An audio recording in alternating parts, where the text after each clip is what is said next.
අයිබෝවන් අපි අදත් ඔබත් එක්ක සාකච්ඡා කරන්න බලාපොරොත්තු වෙන්නේ ව්‍යාපාර හා ගිණුම් කරන අධ්‍යයනය විෂයට අදාළව තියෙන සාමාන්‍ය පෙළ විභාගයට සූදානම් වෙන ළමයිට ගැණුම් ජර්නලය, විකුණුම් ජර්නලය හා පොදු ජර්නලය ආශ්‍රිත විභාග ප්‍රශ්න 2016 සිට 24 දක්වා තියෙන ප්‍රශ්න ටික සාකච්ඡා කරන්න බලාපොරොත්තු වෙනවා. එතකොට එක වීඩියෝ එකකින් එක ප්‍රශ්නයක් ගානේ අවුරුදු 10ක විතර කාල පරාසයකට ආපු ප්‍රශ්න ටික මෙතනින් සාකච්ඡා කරන්න බලාපොරොත්තු වෙනවා. ඉතින් අපි බලමු වැඩි වේලාවක් ගන්න නැතුව කොහොමද ප්‍රශ්න ටික තියෙන්නේ කියලා. සාමාන්‍යයෙන් ගැණුම් ජර්නලය, විකුණුම් ජර්නලය, පොදු ජර්නලය වගේ ප්‍රශ්න පස්වෙනි ප්‍රශ්නේ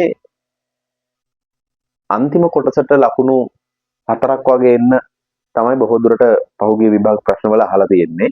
එතකොට සාමාන්‍යයෙන් ගත්තොත් එහෙම මේ අවුරුද්දෙත් මේ වගේ ප්‍රශ්නයක් අහන්න සම්භාවිතාවයක් තියෙනවා. ඉතින් හතරවෙනි කොටසට ලකුණු 4කට ඔයාලට සූදානම් වෙන්න වෙනවා මේ ප්‍රශ්නෙට උත්තර ලියනවා නම්. right. අපි 2017 O level තමයි අපිට හම්බෙන පළවෙනි ප්‍රශ්නේ තියෙන්නේ. අපි බලමු කොහොමද මේ ප්‍රශ්නෙට උත්තර ලියන්නේ කියලා.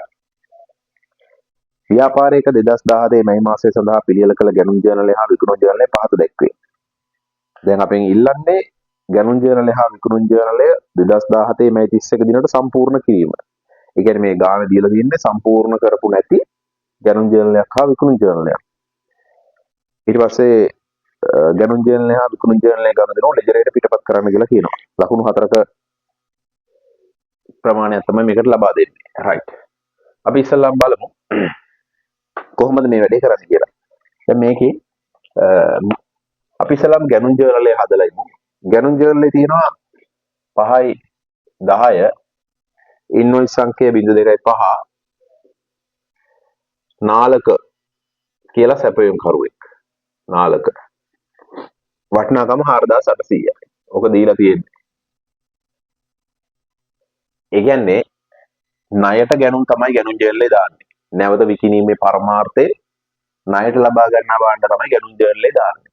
දැන් හොඳට මතක තියාගන්න නැවත විකිණීමේ පරමාර්ථයෙන් ගන්න ඒවා තමයි ගැණුම් ජර්නලේ දාන්නේ ණයට. ඒ කියන්නේ නාලක කියන්නේ ණය හිමියෙක් අපේ. නාලක කියලා ණය හිමි ගිණුමක් එන්න ඕන. නාලක ණය හිමි ගිණුමක්.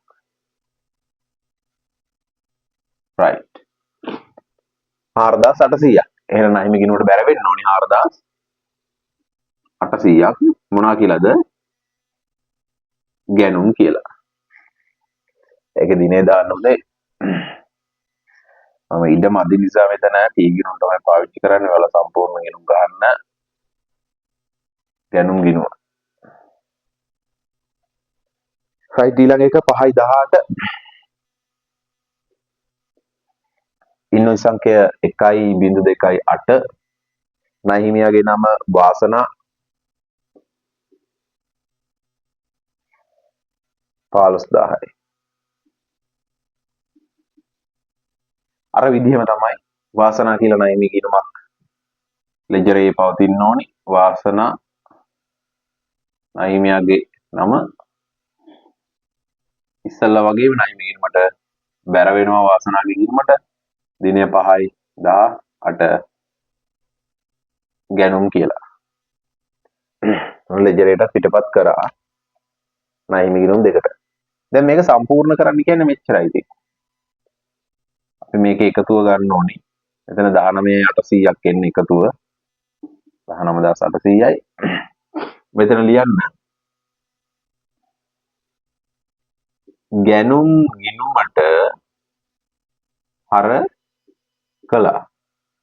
සාමාන්‍යයෙන් ණයට ගැණුම් වලට අදාළ සටහන තමයි ගැණුම් ගිණුම හර ණය හිමි ගිණුම බැර. එතකොට ගැණුම් ගිණුමට හර කරා කියලා ගැණුම් ගිණුමට හර කරන්න 19800ක් ණය හිමි කියලා මේ 5යි 31 අපි අවසාන දෙනේ දාමු. right. එතකොට ගැණුම් ජර්නලේ සම්බන්ධයෙන් ඔන්න ඔය වැඩේ තමයි කරන්න තියෙන්නේ. බොහොම පොඩි වැඩක් තියෙන්නේ. මෙන්න මේ ටිකයි. මෙන්න මේ සටහන් ටික විතර ඔයාලට දාන්න තියෙන්නේ. ටික දීලා තියෙන්නේ. දැන් බලමු විකුණු ජර්නලය 5/12 ඉන්වොයිස් සංඛ්‍ය 326 ඉන්වොයිස් සංඛ්‍ය මදාරා 6200යි රුපියල් 6200යි. දැන් ඉස්සෙල්ලාම තේරුම් ගන්න විකුණුම් ජර්නලයට දාන්නේ ණයට විකුණුම් සම්බන්ධ ගනුදෙනු. දැන් මෙතනින් අදහස් වෙන්නේ මදාරා කියන කෙනාට ණයට විකුණලා. ඒ කියන්නේ මදාරා කියන්නේ අපේ ව්‍යාපාර ආයතනයේ කවුද? ණය ගැතියෙක්. කවුද? ණය ගැතියෙක්. ණය ගැතියෙක් කියන්නේ වත්කමක්. රයිට්. අපි එහෙනම් මදාරා කියලා ගිණුමක් එන්න ඕනි ලෙජරේ. මදාරා ණය ගැති ගිණුමක්.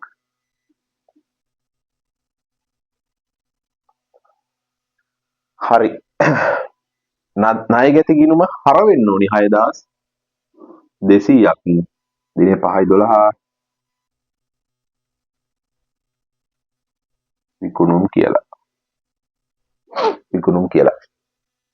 ඊළඟ 5/26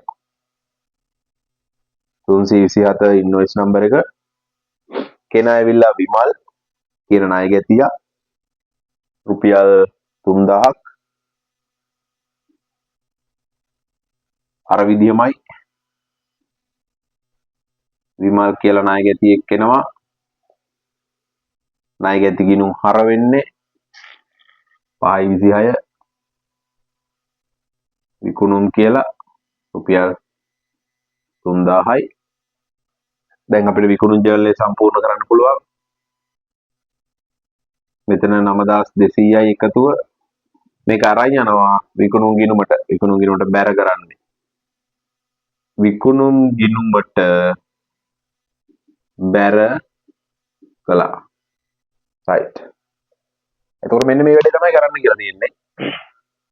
ඔයාලට තියෙන්නේ විභාගේ ගහලා තියෙන ගණන් ජර්නලය හා විකුණුම් ජර්නලය සම්පූර්ණ කරලා ලෙජරේට පිටපත් කරන්න තියෙන්නේ. එතකොට මේ වැඩේට ලකුණු 4ක් හම්බ වෙනවා. බොහොම සරල වැඩක් තියෙන්නේ. බොහොම සරල වැඩක්. මේක තුලණය කරන්න කියලා නැහැ අපිට. එතකොට අපිට තියෙන පිටපත් කරන්න විතරයි. ඉතින් ඔය පිටපත් කිරීම කරාම මම හිතන්නේ මේ ටික ලකුණු 3ක් විතර හම්බෙයි. වෙන්න මේ කෑලි එකතු කරලා තියෙනකොට එක ලකුණක් හම්බෙයි. හරි. එතකොට 2017ට අදාළව පාස් පේපර් එකට කතා කරන්න තියෙන්නේ මෙන්න මේ ගාන විතරයි ගැනුම් හා විකුණුම් ජර්නලය සම්බන්ධව මූලික සටහන් පොත්වලට අදාළව. අපි බලමු එහෙනම් ඊළඟ අවුරුදු වල කොහොමද ගැනුම් ජර්නල් විකුණුම් ජර්නල් සහ පොදු ජර්නල් සම්බන්ධයෙන් ප්‍රශ්න අහලා තියෙන්නේ කියලා. සහ ඒ ප්‍රශ්න වලට කොහොමද පිළිතුරු ලියන්නේ කියලා අපි ඊළඟ වීඩියෝස් වලින්